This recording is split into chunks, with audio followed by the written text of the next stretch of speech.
Texas has a pretty famous saying when it comes to Texas heat, and it goes something along the lines of this: if I owned Texas and I owned hell, I'd rent out Texas and I'd live in hell, which is very evocative, also quite extreme, guys. I'm quite a fan of Texas. I'd probably live here, maybe rent out hell, considering property prices, probably make some good money.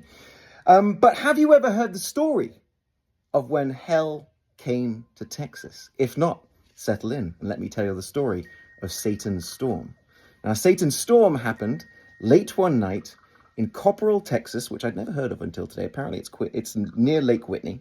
And this all went down on June 15th, 1960. Now, what happened was a convergence of events happened that created a very specific anomaly. Essentially, what happened was these very specific atmospheric conditions met, one being a very big late night sort of wet summer storm, collided with some very high altitude hot air.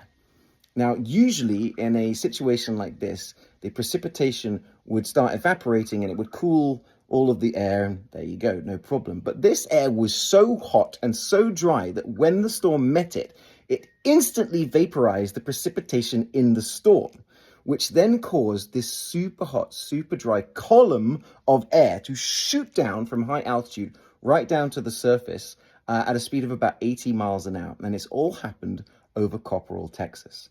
And it then, at just past midnight, spiked temperatures to 140 degrees Fahrenheit. For the non-Americans that are watching this video, that's 60 degrees Celsius. So as you can imagine, it had quite the effect on the town. People were in somewhat of a panic as they jumped out of their beds. It's 140 degrees. They honestly thought the world was ending. They were soaking their sheets and soaking their towels, wrapping their children to protect them. But as you can imagine, this heat did have something of an effect on the area.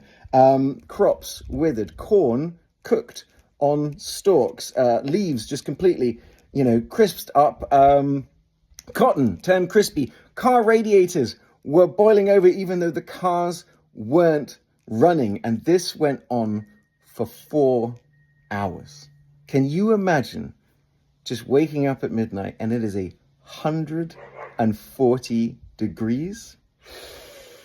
Fortunately, since then, and the 60-something years since, it's never happened again. But it could. So be wary, Texas. You never know. Satan's Storm might make another appearance.